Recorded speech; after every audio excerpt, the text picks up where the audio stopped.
सीधा आपको लाइव लिए चलते हैं जहां एआई इनोवेशन समिट का उद्घाटन समारोह है। मुख्यमंत्री भजनलाल शर्मा कार्यक्रम में शिरकत यहां पर करने पहुंच चुके हैं, तो बिरला ऑडिटोरियम में यहां उद्घाटन हो रहा है। यहाँ की विरासत है, वीरता और त्याग है, सत्य निष्ठा है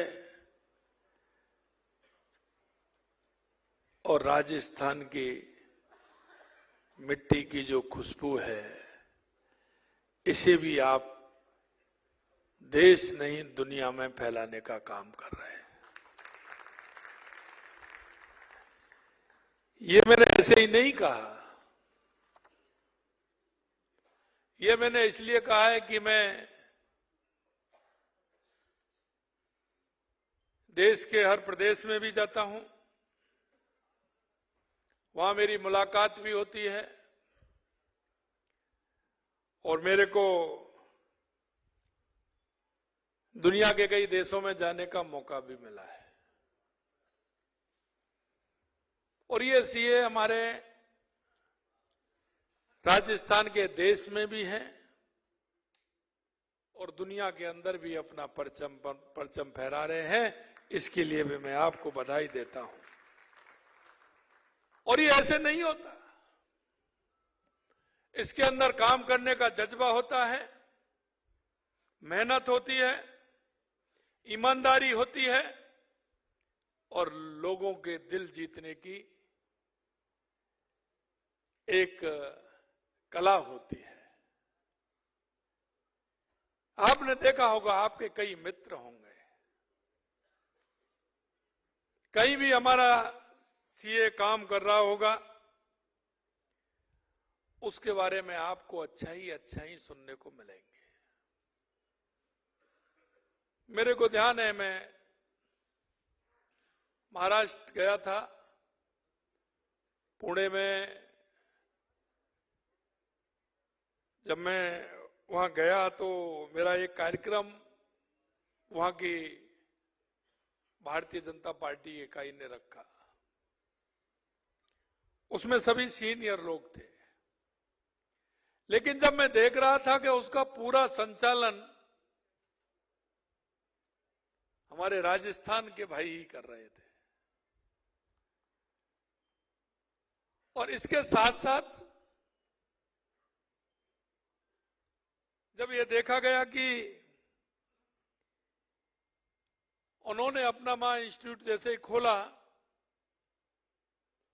तो राजस्थान के तो उसमें थे, लेकिन महाराष्ट्र के लोग भी जो काम करते थे उन्होंने भी यही कहा कि आज अगर हमारे इस क्षेत्र में दिशा देने का काम किया है तो हमारे राजस्थान के भाइयों ने किया है। आप वो लोग हैं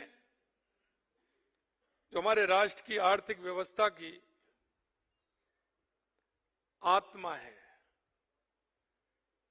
और वो इसलिए कि कोई भी व्यक्ति अपना कोई भी बिजनेस करता है वो आपके बिना नहीं कर सकता और उस बिजनेस में भी सुस्ता लाने का काम जो करते हैं वो आप लोग ही करते हैं। जब भी कोई नई तकनीकी आती है, कोई नया नियम बनता है तो उसको लागू करने का काम भी आप करते हैं और वैश्विक अर्थव्यवस्था में अगर कोई परिवर्तन होता है, वो किसी भी तरह का हो, उसमें भी आपकी भागीदारी रहती है। और मैं तो हमेशा ये कहता हूं कि मेरे सामने जो आप बैठे हैं वो समाज को दिशा देने का काम करते हैं और समाज को जब दिशा देने का काम करते हैं तो हम समाज को मजबूत करने का काम करते हैं, क्योंकि समाज आपकी तरफ देखता है। और मित्रों, मैं हमेशा कहता हूं, आपकी तरफ देखता भी है और आप पर विश्वास भी करता है, आप पर विश्वास भी करता है। आप अगर कोई बात कहते हैं, आप गलत कहो या सही कहो, लेकिन उसके मन का अंदर का जो भाव है वो ये सोचता है और ये कहता है कि जो आपने जो कहा है वो बिल्कुल सही कहा है और वो ही मुझे करना है। मित्रों, ये बहुत बड़ी बात होती है। और आप कभी कभी देखते हैं जो पिता और पुत्र भी बिजनेसमैन होते हैं, पारिवारिक बिजनेसमैन जब करते हैं, अगर पिता से आपने कह दिया, पुत्र से आपने कह दिया, तो वो ये नहीं कहेगा, वो ये कहेगा मेरे को सीए साहब ने कहा है यही सही है। वो ना पिता की मानेगा और ना पिता पुत्र की मानेगा, वो आपकी मानेगा। ये भी आप देख लीजिए, क्योंकि कभी कभी हम उन गहराइयों पर नहीं जाते हैं। अपने आप को, अपनी शक्ति का एहसास, अपने काम का एहसास हम नहीं कर पाते। जैसे घर में कोई बीमार होता है तो घर परिवार में, रिश्तेदार में अगर कोई डॉक्टर होता है तो सबसे पहले फोन उसको लगता है। भाई साहब, कोई भी होगा घर में, रिश्तेदार होगा, भाई होगा, चाचा होगा, बेटा होगा, ताऊ होगा, उसको फोन करते हैं, ऐसे ऐसे हो गया, क्या करना है। और आप, यही हाल आपका है। अब कहीं की कोई दिक्कत आती है तो सबसे पहला फोन आपको आएगा, यह उसका मन का विश्वास होता है। और जब उसके मन का विश्वास ये होता है, क्योंकि ये उन्हीं का नहीं है, यह उस समाज को दिशा देने का बात है कि आप समाज को दिशा देने का काम करते हैं। और इसलिए मैं कहना चाहता हूं मेरे भाई और बहनों, अगर अच्छा होगा तो जीवन भर वो बात को याद रखेगा, जीवन भर अपनी आने वाली पीढ़ी से कह करके जाएगा कि हमारे सीए साहब वो थे, उन्होंने ये कहा, उस दिन से मेरा कारोबार अच्छा चला है, मेरे को ये अच्छी बात उन्होंने कही है। इसलिए कभी भी कोई बात हो तो आप उनसे बात कर सकते हैं, उनके यहां इस तरह की बात है, तो आपका एक ग्राफ भी बढ़ाने का काम करते हैं। दूसरा वो होता है, किसी कारण से अगर हमने उसको गलत ट्रीट कर दिया तो इसको भी कहने में वो नहीं छूटता है।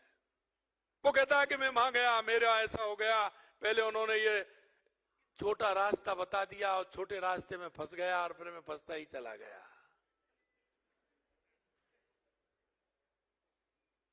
ये भी वास्तविकता है मेरे भाई, ये भी वास्तविकता है। ये वो तो खुद होता है, लेकिन समाज में हमारे जो जिस मेहनत के साथ, जिस परिश्रम के साथ, ऐसे नहीं है सीए बनना कोई, आपने कितनी मेहनत की होगी, कितना आपने परिश्रम किया होगा, रात रात कितनी आपने बिताई होंगी कि जो रात को आंख भी नहीं लगी होगी, एक एक चैप्टर समझने में आपने कितनी मेहनत की है। और जब हमारी मेहनत का आदर होता है, सम्मान होता है, तो मन को शांति मिलती है। अगर उपहास होता है तो उसका दर्द भी होता है। इसलिए मेरे भाई और बहनों, मैं आपसे इतना ही कहना चाहता हूं कि राष्ट्र के निर्माण में आपका बहुत बड़ा योगदान है। और हमारा वो योगदान ऐसा नहीं है कि वो महीने, 2 महीने, साल, 6 महीने, 2 साल, 3 साल, 5 साल का हो। वो हमारी पीढ़ियों को इंगित करने वाला होता है, हमारी पीढ़ियों को दिशा देने वाला होता है। और मैं इतना भी कहना चाहता हूं कि राजस्थान के अंदर आप सभी देख रहे हैं, हमारे उद्योग मंत्री जी बता रहे थे। मैं मित्रों इतना कहना चाहता हूं कि आज के ऐतिहासिक सम्मेलन का मुख्य विषय कृत्रिम बुद्धिमत्ता, आर्टिफिशियल इंटेलिजेंस है।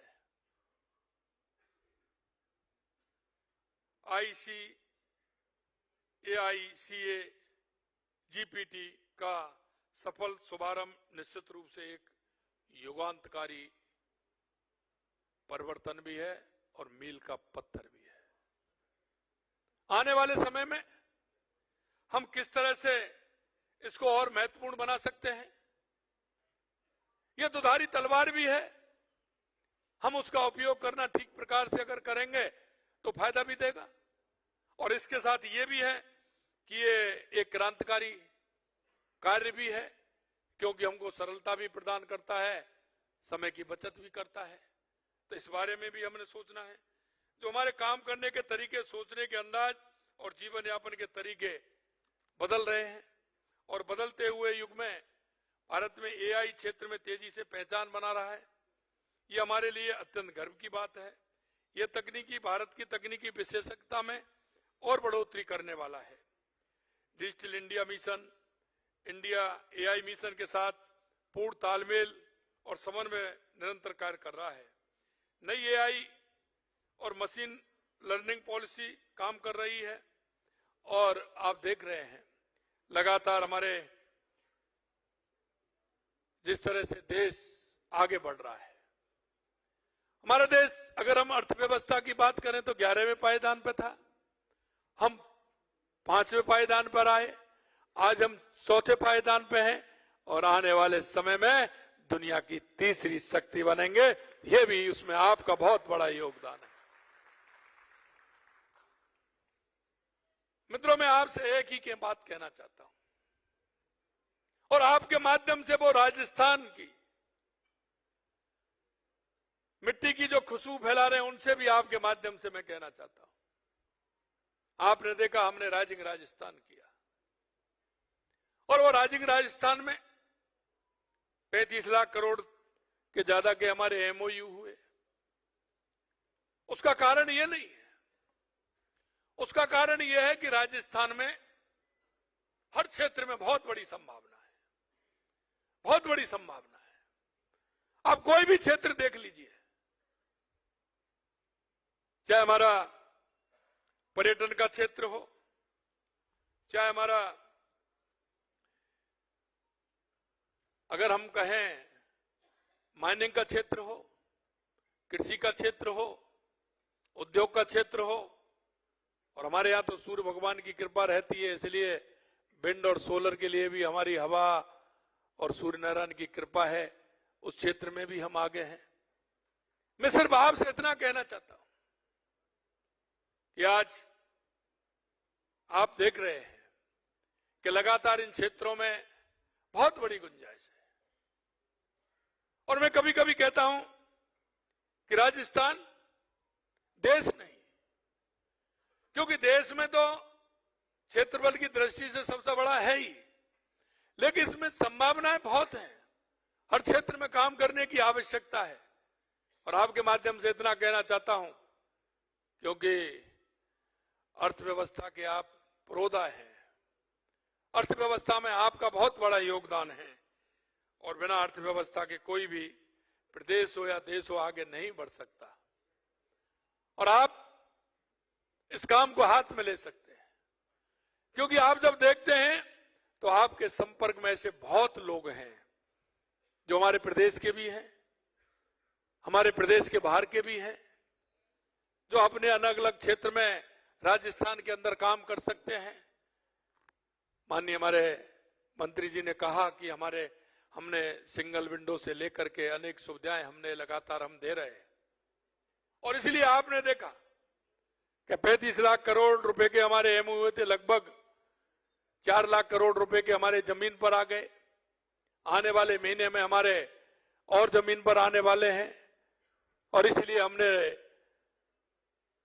9-10 दिसंबर को हमने उनका एक कार्यक्रम, प्रवासी राजस्थानियों का एक कार्यक्रम भी रखा है, जिसमें हमने राइजिंग राजस्थान जो हमने किया है उसकी मॉनिटरिंग भी उसमें होगी।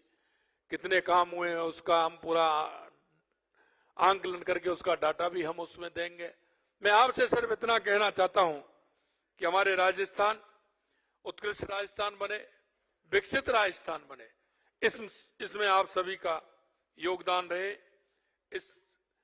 इस योगदान से क्योंकि आप जो सोचते हैं, आपके मन में जो विचार आते हैं, वो हमेशा यही विचार आते हैं। क्यों, आपके पास अगर कोई भी आपका कस्टमर आएगा वो यही बात करेगा। आप जब उसका कहीं लेखा जोखा निकालेंगे तो भी आपके दिमाग में यही होगा। और कहते हैं ना कि जैसा मन होता है और जिसके पास बैठते हैं उसमें वो ही भाव आते चले जाते हैं। कभी कभी आप देखते होंगे मोबाइल में भी आपके मन में क्या होता है। आप मोबाइल में डालते होंगे तो आपको पुरानी फिल्मों के गाने सुनने होते हैं और आप डाल देते हैं तो उसमें लगातार पुरानी फिल्मों के गाने आते हैं कि नहीं आते हैं। आप जब उसमें भजन सुन करके देखते हैं कि मुझे भजन सुनने हैं तो उसमें भजन ही भजन आते हैं। आप सुनते हैं कि नेता का भाषण सुनना है तो नेता का भाषण ही भाषण आता है। और आपको कभी कुछ नॉलेज की बात देखनी होती है तो वो आती है। इसलिए आपसे मैं कहना चाहता हूं, आपके मन में हमेशा अर्थव्यवस्था की बात होती है। आप आर्थिक क्षेत्र के बारे में भी सोचते हैं, हमारा आर्थिक स्वरूप कैसा हो इसके बारे में भी सोचते हैं।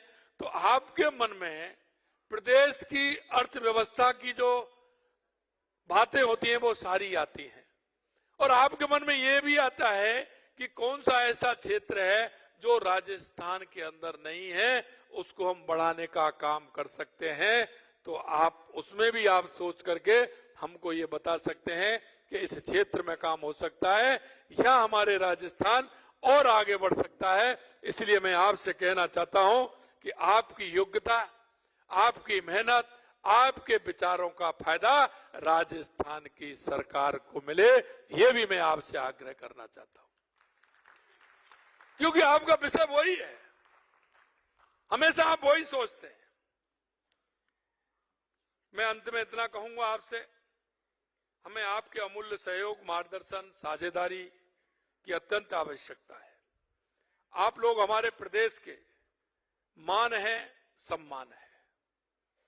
हमारी अर्थव्यवस्था को कैसे मजबूत कर सकते हैं यह भी आपको सोचना है।